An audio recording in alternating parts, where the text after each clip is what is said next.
Mesdames et messieurs, bonjour, bienvenue à votre émission favorite, La Flamme Sportive.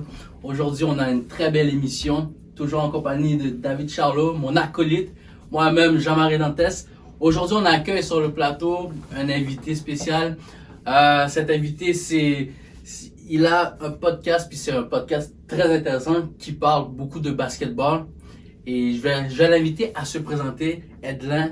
Moi, c'est Edlin. Je suis 50%, on dirait, du podcast Technical Foul. Aujourd'hui, j'étais supposé être là avec mon associé Ted, coach Ted, qui, aujourd'hui, he's on daddy duty, comme on pourrait dire. Mais bon, nous, on a un podcast orienté vers le basket québécois. Si on parle de l'NBA, c'est vraiment pour parler des Québécois qui sont dans l'NBA, mais c'est vraiment orienté vers le basket québécois. Puis on donne la chance aux anciennes légendes du basket de ressasser leur histoire. Puis on discute aussi avec des jeunes de comment ils perçoivent leur légende à eux, puis comment ils voient leur carrière future. OK. Puis si je te disais, comme tu nous parles de basket québécois, dans l'évolution, là, parce que tu es d'une certaine époque, j'en suis d'une, et puis là, il y a vraiment une autre époque. David, je pense que tu as la même époque que moi, je pense. Okay. Qu'est-ce que tu dirais comme la plus grosse différence entre les entraîneurs d'aujourd'hui, la façon que les entraîneurs coachent leurs jeunes aujourd'hui, et aussi la volonté, l'engagement des jeunes aujourd'hui face au basket? C'est une grosse question, Vous venez de quelle époque encore? Moi, j'ai 2010, 90. En 90? T'as joué en 90? Non, le temps, c'est pas les années que j'ai commencé à jouer. T'as joué dans quel temps à peu près? Ok. C'est ça, secondaire 2000. Moi, j'ai commencé secondaire en 2004. Là. Ok. 2004 à 2000, ouais. Ok. Moi, je suis vraiment dans les années 90. Puis, ta question s'est orientée vers mon temps versus le temps d'aujourd'hui ou votre temps? Mais tu peux me dire un parti comme l'évolution. L'évolution. Tu as quand même été actif dans le monde du basket. Si je regarde présentement, je pourrais dire que les jeunes qui jouent au basket, ça c'est cash. Il y a des gars de ma génération qui vont pas aimer ça, mais les jeunes qui jouent au basket aujourd'hui sont grandement plus committed, si je peux me permettre l'anglicisme. Donc, ils sont beaucoup plus... Quand ils s'y mettent en ligne puis qu'ils se disent « Ok, je veux jouer au basket », présentement, ils sont beaucoup plus focus. Par contre, la majorité des jeunes qui jouent aujourd'hui ne connaissent pas certains problèmes que les jeunes connaissaient dans le passé. Souvent, les jeunes qui jouent aujourd'hui, premièrement, n'ont pas l'obstacle des parents qui ne veulent pas qu'ils jouent pour X, Y raison, soit la religion, soit l'église, ou c'est pas pour pas le faire dehors, des choses comme ça, tu vois ce que je veux dire. Ça, c'est un aspect. Pour moi, je pense que les jeunes aujourd'hui, non seulement la situation leur permet d'être beaucoup plus concentrés, puis d'être committed, puis on va dire aussi que l'encadrement qui vient autour de ça l'est aussi.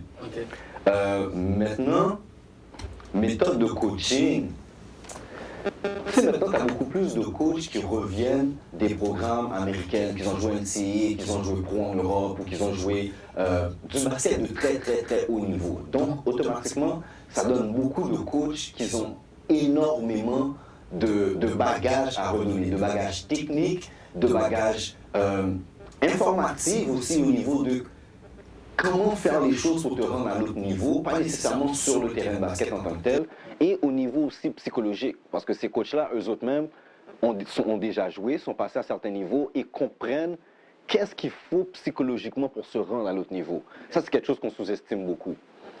Contrairement à mon temps à moi, les coachs qu'on avait en majorité, c'est pas qu'ils ne savaient rien, mais ils étaient quand même limités au niveau du savoir, à cause qu'ils n'ont pas joué certains niveaux ou n'ont pas eu la chance d'avoir une certaine formation de coach.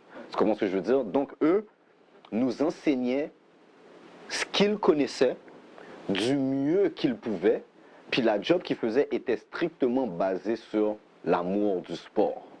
L'amour de redonner à la communauté, retirer les jeunes de la rue. Parce que eux, honnêtement, moi, quand je coachais, puis ça, Jean-Marie, tu peux savoir, comme on faisait des salaires comme peut-être la bonne année, 1500 $, là, tu comprends, pour la saison. Ça, c'est la grosse année, là, tu comprends? Puis là, on parle d'année 2016, on va dire 2015, 2016 environ. Fait qu'imagine en 95. En 95, lui, il a eu 200 piastres pour sa saison. C'est comme si l'école, il dit, ben écoute, on a été gentil avec toi, on n'avait pas de budget. Là.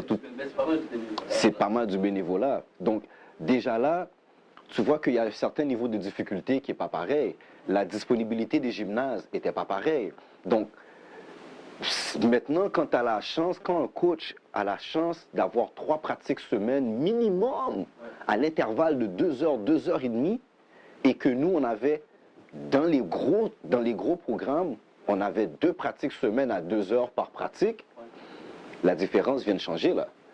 Quand tu avais un seul coach dans le gym pour 15 joueurs, et ce coach devait s'assurer de bien former du point de garde au big man, c'est pas aussi facile qu'aujourd'hui que tu as 3-4 coachs, tu as un seul coach, tu as 3-4 assistants coachs, puis tu as un assistant coach qui est vraiment spécialisé pour les big men, tu en as un autre qui est spécialisé en conditioning, tu en as un autre qui est spécialisé pour les guards, tu en as un autre qui est spécialisé pour les shooters. Tu comprends? Donc, tu vas voir que l'encadrement, le développement, tout ça devient différent. Est-ce que, puis l'autre chose aussi dans le temps, comme on parlait de ça off-camera, c'était très orienté vers le cœur, la fierté.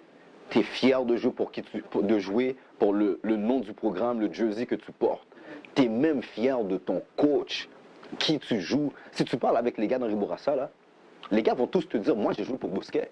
Moi mon coach c'était José Bousquet. Tu comprends? Tu vas parler avec un ancien gars de Dunton de mon année, ils vont te dire, Jude Pigeon là, je le prends devant Phil Jackson n'importe quand. Tu comprends ce que je veux dire? So, tu développais cette fierté de jouer pour ton coach, de jouer pour ton programme, puis tu développais aussi un certain sens de responsabilité envers tes joueurs aussi, envers tes coéquipiers, parce que tu dis, on joue tous ici pour avoir quelque chose de plus joyeux que de notre vie de tous les jours. On veut tous gagner, on ne l'a pas facile, fait que je joue pour lui, il joue pour moi, et ainsi de suite. Aujourd'hui, et ça, je ne veux pas blâmer les joueurs, parce que c'est la société dans laquelle on vit, les joueurs jouent beaucoup pour où est-ce que je m'en vais la saison prochaine, où est-ce que je m'en vais à l'autre niveau, tu comprends? Donc, beaucoup de joueurs, tu vas voir dans une étape, dans un cheminement de 5 ans, qui est le secondaire, vont jouer pendant 5 ans, ils peuvent jouer facilement pour 5 programmes différents. Parce qu'à chaque année, ils vont aller dans le programme qu'eux vont avoir l'impression qu'il va leur offrir la meilleure opportunité de shine ou de visibilité. Tu comprends ce que je veux dire? Ou d'aller au States, tu comprends? Donc, l'attachement au programme, l'attachement à tes teammates, l'attachement au... Back then, nous, on avait une mentalité des fois que je préfère perdre avec mes boys que de gagner avec une équipe qui a été conçue. Tu comprends? C'est pour ça que nous, déjà là...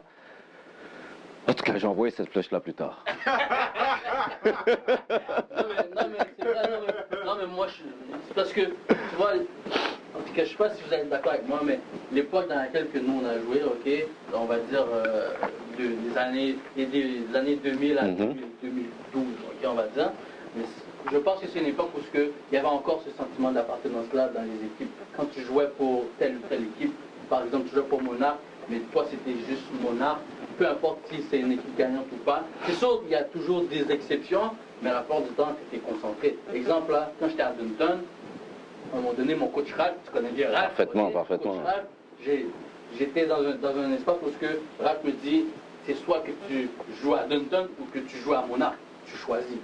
Et là, moi, j'ai dit, ok, tu sais quoi, Monarch, c'est mes boys, c'est vrai, sauf que Dunton, c'est là que je vais faire mes 5 années de secondaire. Et puis, pour être franc, à Dunton, à Monarch, c'est un meilleur programme que Dunton. Sauf que j'ai dit, you know what, je vais rester avec mes boys, puis comme tu as dit, on gagne ensemble, on perd ensemble, no matter what. Le sens d'attachement, c'est important. La seule chose qui fait que moi, je mets une bémol ou un time-out, on va dire un technical foul, j'ai eu du gros bif avec mon frère Ralph pour ça, là. Puis tu sais, Ralph et moi, là, c'est comme ça, là, tu comprends? Moi, je suis de la mentalité, je la veux, cette fierté. Mais cette fierté, tu ne l'exiges pas à un joueur, tu ne l'exiges pas aux jeunes, tu la développes. Donc, si tu l'as développée, tu ne vas même pas arriver à la position que tu as donné cet ultimatum-là aux jeunes. Parce que moi, je ne l'aime pas, cet ultimatum. Je vais te dire pourquoi. moi, en tant que coach, puis ça, quand je suis arrivé à Dunton, c'est ce que j'ai exprimé à Ralph. Premièrement, je vais t'arrêter pour quelque chose, une autre technical. OK? Ouais, je suis avec deux, là. Dunton est l'un des high schools les plus reconnus au niveau du basket canadien. Non, attends, on n'est pas encore dans le débat. Non. Vas-y. C'est un mauvais programme, non. J'ai dit que dans l'époque, l'équipe que j'avais à Dunton. Donc si je voulais aller pour gagner, il aurait fallu que je prenne la décision de jouer pour mon art. C'est juste ça. Absolument. Dunton, je connais le passé. OK, absolument. Puis ça encore, là tu parles à un gars qui a joué pour la première équipe de Monarch. La toute première, tu comprends? Donc l'histoire de Monarch a commencé avec ma vague. Donc je dénigre aucun des deux, c'est juste je voulais faire la rectification sur l'histoire. Mais comme c'est juste pour dire que quand tu développes cette fierté-là du jeune, tu n'as pas à lui donner ce lien d'appartenance. Et même là, au-delà de ça, c'est que quand toi, tu es un bon coach, tu as un programme, puis tu vois que ton jeune, il y a cette fierté de ton programme, mais que tu sais que peut-être ton programme est peut-être limité par qu'est-ce qu'il peut lui offrir pour aller à l'autre niveau. C'est rendu là ton devoir en tant que coach de lui offrir la possibilité justement d'aller ailleurs. Tu le sais qu'il est déjà attaché à ton programme. Tu le sais que maintenant tout ce que toi tu lui as donné est limité. Maintenant, est-ce que tu as vraiment besoin de l'avoir? Si tu as 3 pratiques semaine, est-ce que tu as besoin de l'avoir dans ton gym à toi, les 3 pratiques, pour qu'il soit capable de jouer tes games à toi? Ou tu peux te permettre de l'avoir une seule fois, sachant qu'il va faire 2 autres pratiques ailleurs avec l'autre gros programme et qu'il y a une chance d'aller loin avec l'autre gros programme et, vu que lui va loin, d'amener le long aussi. Le meilleur exemple, Big Joe. Ben oui. Le meilleur exemple. Ben oui. Ça, Ralph l'avait compris, Big Joe. Mais beaucoup de coachs ont la peur de perdre. Premièrement, tu ne coaches pas pour toi, tu coaches pour le jeune, mais beaucoup de coachs ont la peur de perdre et ont l'orgueil mal placé. Et c'est ce qu'ils font qu'ils exigent ça aux jeunes. Mais sinon, moi, je ne suis pas d'accord avec ça. Tu développes sa fierté, il va vouloir rester là. Mais tu ne donnes pas d'ultimatum comme ça. Non. Je vais dire, Edlin, d'où vient ta pas fierté, là tu es fier d'en parler, mais qui est Edlin pour ceux qui ne connaissent pas? Ben, sur quel niveau? On parle de basket, on reste au niveau du basket? Non, on va dire, tu sais, avant que tu fasses le basket, comment tu as connu le basket? Bon, comment tu as connu le basket? Bon, ok, je suis arrivé au Canada en 90, ok? Non, je suis arrivé en 89. Puis bon, difficultés financières font que ma mère m'a retourné en Haïti. Je suis revenu en 90. Quand je suis revenu en 90, bon, j'étais en Haïti. En Haïti, tu joues dehors tout le temps, c'est la chaleur et tout. Puis j'étais un enfant un peu turbulent, disons, quand je suis arrivé ici. Donc, j'arrive ici, je me bats tout le temps à l'école parce que comme j'ai un accent, je parlais très bien français, trop bien français, puis c'était ça le problème. Donc, tu me disais Edlin, je te disais plaît-il. Tu comprends? J'allais te dire David, viens que je te parle. Tu comprends? Des choses comme ça. Fait que les jeunes au primaire, ils comprenaient pas ça, les jeunes québécois. Ils me niaisaient beaucoup. Fait que je me battais every single day. Ma mère, monoparentale, quand même assez nouvelle dans le pays, elle cherche une façon, disons, pour m'occuper le plus possible, puis canaliser toute l'énergie que j'ai. Parce que moi, je fais juste me battre à l'école. Fait qu'elle essaie de trouver une façon comme ça. Je commence avec la natation. J'ai tué ça. Yo, j'ai sauté. Si je compare le basket et la natation, c'est pas comparable. Je suis juste vraiment de loin meilleur en natation qu'au basket. Jusqu'à aujourd'hui, j'ai 35 ans. Ma mère va jamais me le pardonner. Comme jamais. Comme Sylvie Fréchette est ma première prof de natation. C'était au Collège Laval, ça. Oh ouais? Oh ouais. J'avais peut-être, je pense, 9-10 ans, on parlait déjà des sports olympiques, là, en natation, là. Par la suite, comme j'étais au début, le premier club que j'allais, c'était au Collège Laval, à Laval. Par la suite, j'ai déménagé à Montréal-Nord. J'ai commencé à aller à Calexa-la-Vallée. Calexa-la-Vallée, ils ont dit, on ne peut pas l'endole. Ils m'ont envoyé au club Henri Bourassa. Henri Bourassa, bon, j'ai commencé, puis toutes les années passent en même temps. Henri Bourassa, ils m'ont mis un certain échelon. Ils ont vu qu'en 3 cours, j'ai passé l'équivalent de peut-être 8 échelons, genre. En 3 cours. Comme ils me donnaient juste les diplômes pour fun, parce qu'à un moment donné, ça ne sert à rien de faire passer les cours. Fait qu'ils faisaient ça. Finalement, on est rentré dans l'étape que, bon, compétition et tout. Puis ma mère, en même temps aussi, on va pas se mentir, elle avait besoin de travailler, donc plus de temps que je sois moi dans la maison. Elle m'a mis dans le karaté en même temps. Fait À la place de mettre l'argent dans les compétitions, je continuais à nager, mais il fallait payer les compétitions. Fait que je faisais pas les compétitions, mais je faisais du karaté en même temps. Fait que je faisais du karaté en même temps. Je me suis rendu jusqu'à ceinture marron. Puis des affaires fous, là. J'ai mes armes chez nous.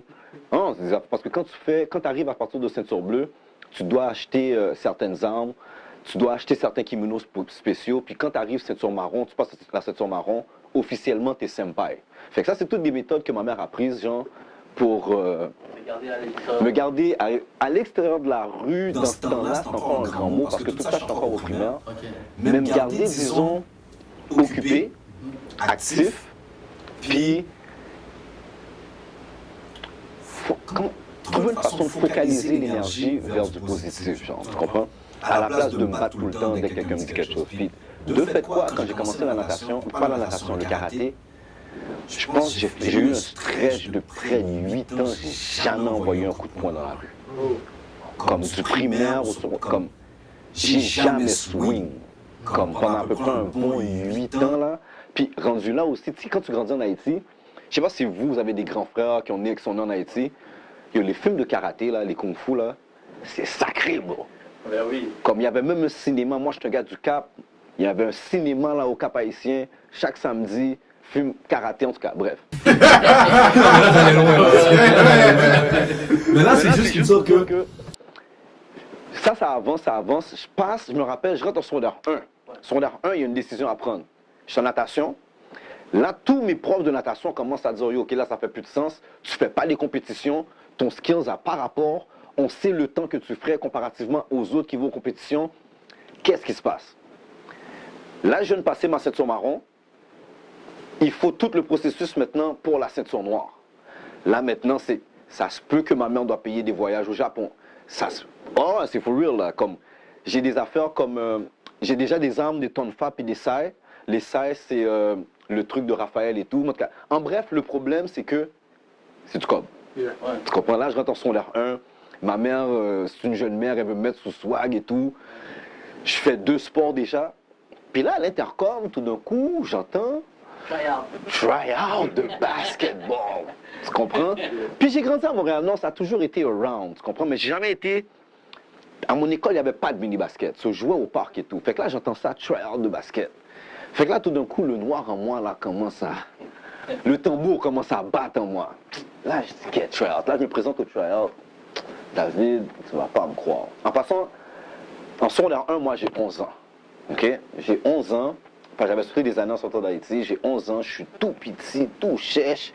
J'ai des grosses lunettes, mes oreilles écartées, tout. Toutes les filles de l'école sont plus grandes que moi, juste pour vous dire.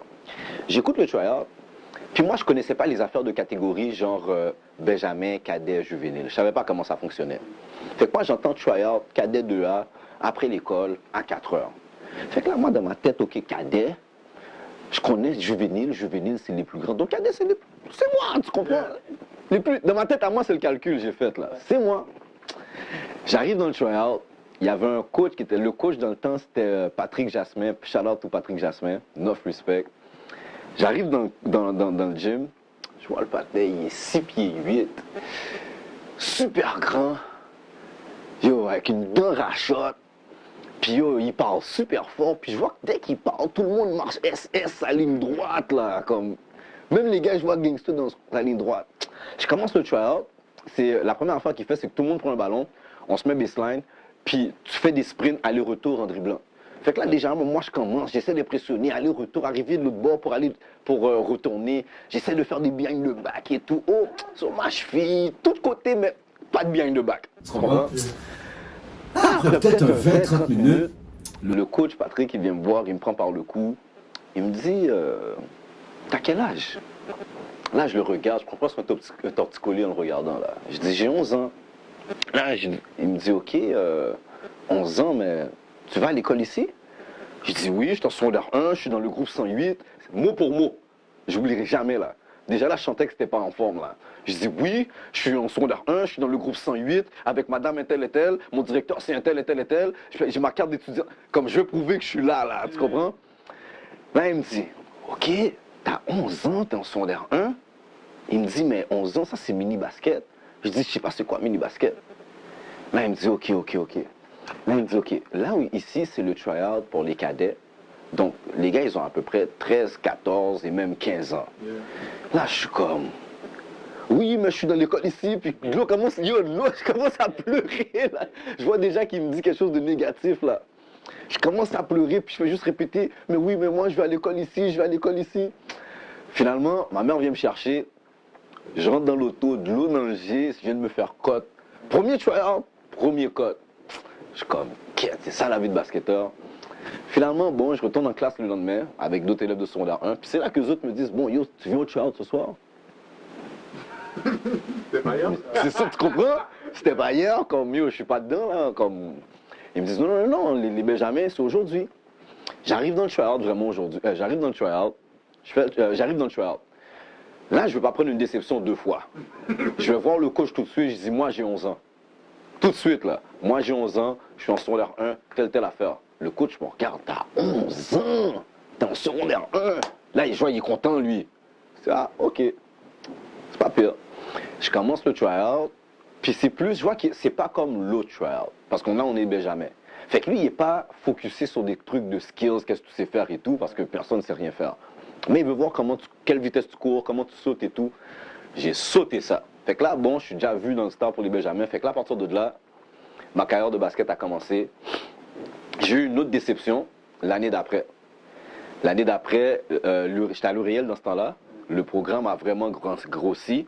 Fait qu'ils avaient besoin que le Benjamin, comme là, ils ne faisaient plus une équipe Benjamin pour le fun. Ils avaient besoin qu'elle soit compétitive. Fait que moi, j'ai joué Benjamin à 11 ans. Mais normalement, tu as 12-13 ans, tu joues Benjamin. Fait que là, moi, je suis rendu en secondaire 2. Il me dit, je reste Benjamin encore, il faut que le Benjamin gagne. Ah, j'ai pété une coche. Ils m'ont fait comprendre que pète ta coche comme tu veux, c'est soit tu joues Benjamin ou tu joues pas.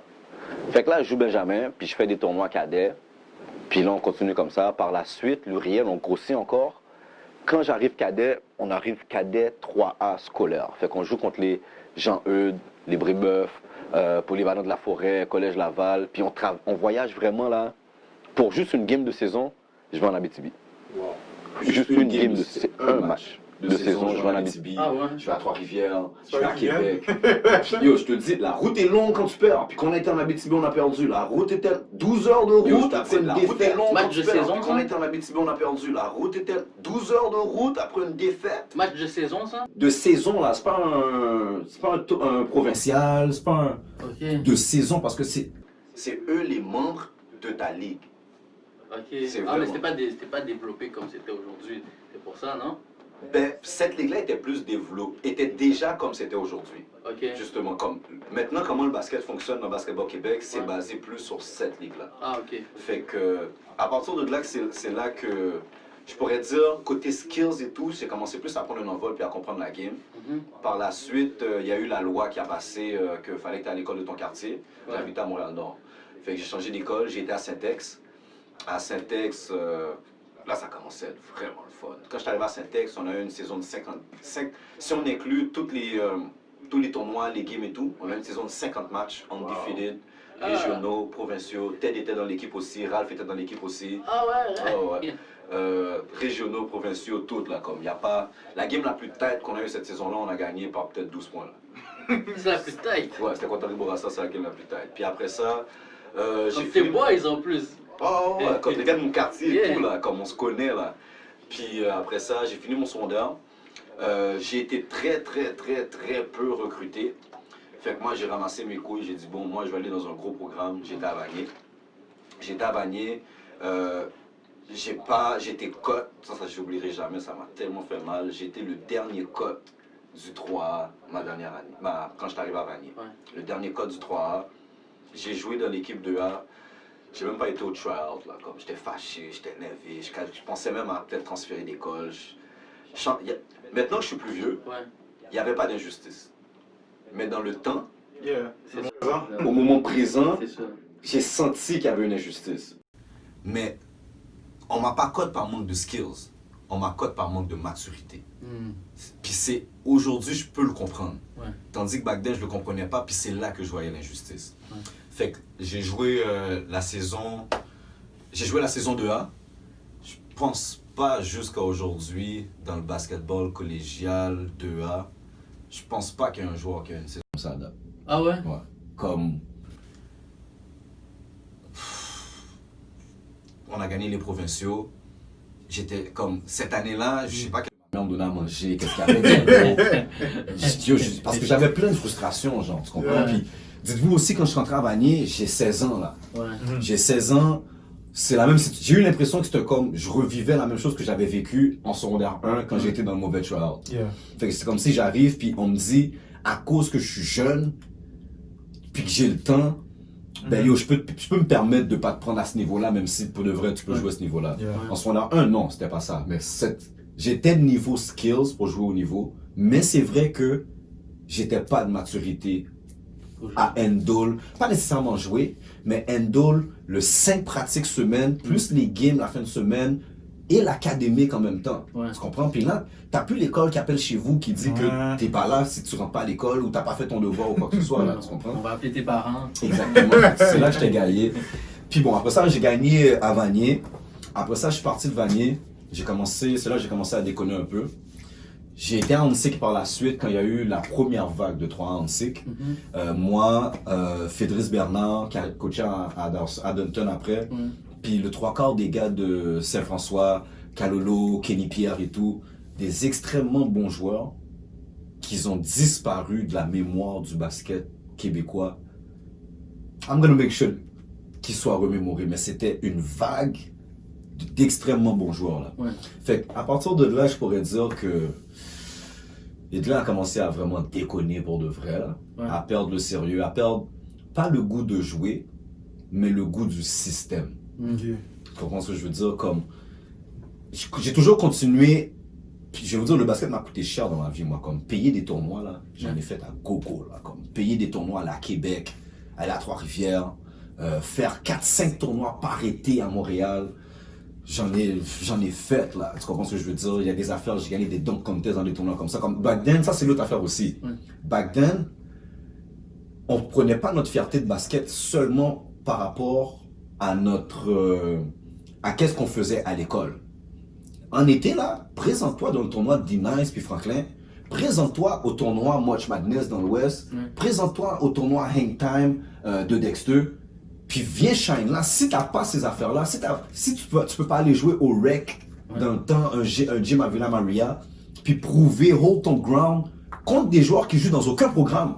Ces gars-là vont taper, mon gars. Les gars là, ils jouent dans aucun programme. Ils vont même pas à l'école. Les gars vont taper. Dans le temps là, si t'es pas capable, c'est bien beau là, tu shines au school, whatever.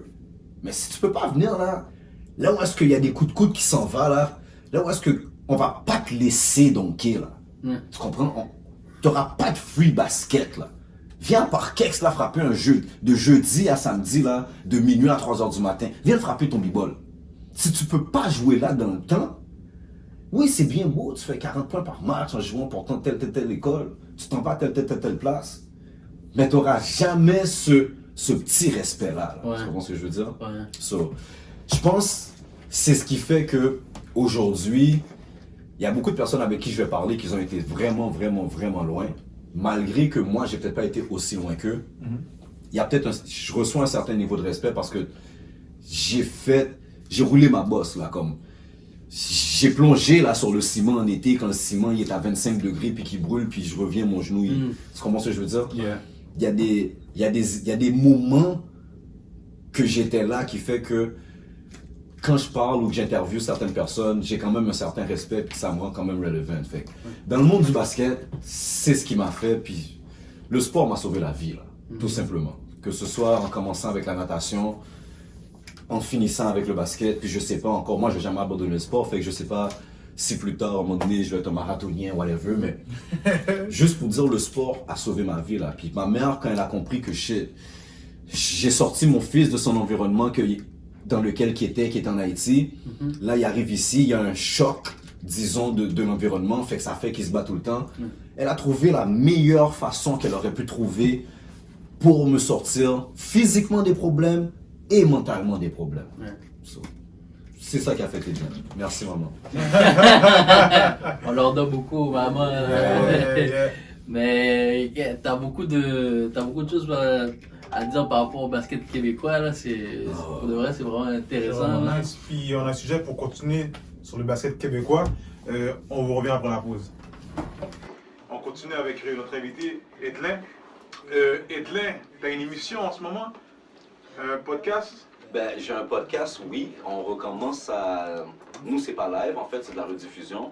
On recommence à tourner à partir de novembre. Maudit Corona. Comme on a dû repousser de plusieurs mois. Puis comme je vous ai dit au début de l'émission, je fais ça avec Coach Ted Aspiller, un gars avec qui j'ai joué au basket à Saint-Ex. Un ancien gros joueur aussi, man. Il a roulé sa bosse en Titi. Il était supposé être là aujourd'hui, mais il est en Dali Douli. Puis comme je vous ai dit, notre motto à nous, c'est de redonner au basket québécois parce que c'est ça qui nous a formés. Ouais. Puis présentement, je ne coach pas. Fait que ma façon à moi d'être présent, c'est de donner la chance aux anciens de donner leur histoire. Ouais. Puis, qu'est-ce qu'on va essayer de faire aussi cette année, c'est d'amener aussi la dimension des nouveaux. Ouais. Tu comprends? Donc, leur donner non seulement une place à s'exprimer sur comment ils voient le basket aujourd'hui, et si on peut leur donner une certaine visibilité sur notre plateforme, comme c'est sûr et certain que je ne suis pas ESPN, whatever, pour l'instant. Ça s'en va vers là. Ça s'en va vers là. Même chose pour vous aussi. Donc, d'ailleurs, je suis un peu mal élevé. Merci de m'avoir invité, gars. J'ai beaucoup de respect pour le travail que vous faites. Puis bon, moi, pour être un rookie dans la game du podcast et tout, je vois les niveaux de difficulté sur les gars. Comme, je vous connais tous les deux séparément, dans vraiment deux univers séparés. Vrai, hein? Mais j'ai beaucoup d'admiration pour ce que vous faites. Puis, Merci. poussez, guys. Puis si on peut s'entraider d'une certaine façon, on va s'entraider. C'est ça. Pour les gens qui ne connaissent pas le nom, c'est Technical Foul Podcast. On est sur YouTube, on est sur tous les réseaux sociaux, puis on est également aussi sur toutes les plateformes. Donc cette année, comme je vous ai dit, on revient en novembre avec les émissions sur toutes les plateformes encore une fois. Cette année, ça va être une qualité améliorée, comme on pourrait dire. 2.0. 2.0. Non, c'est la même chose, mais on s'améliore. Ok, excellent. Right, nice. Je vous invite à aller les suivre sur les réseaux sociaux, YouTube, Facebook, podcast, Spotify, quoi d'autre encore? Instagram aussi. C'est tout Technical Foul Podcast. Je vous invite à aller les suivre et puis surtout liker, partager, commenter. Je pense que les commentaires c'est le plus important. C'est ça like, share, comment. Mais oui. Vous suivez Group Station Canada, le chemin de l'information.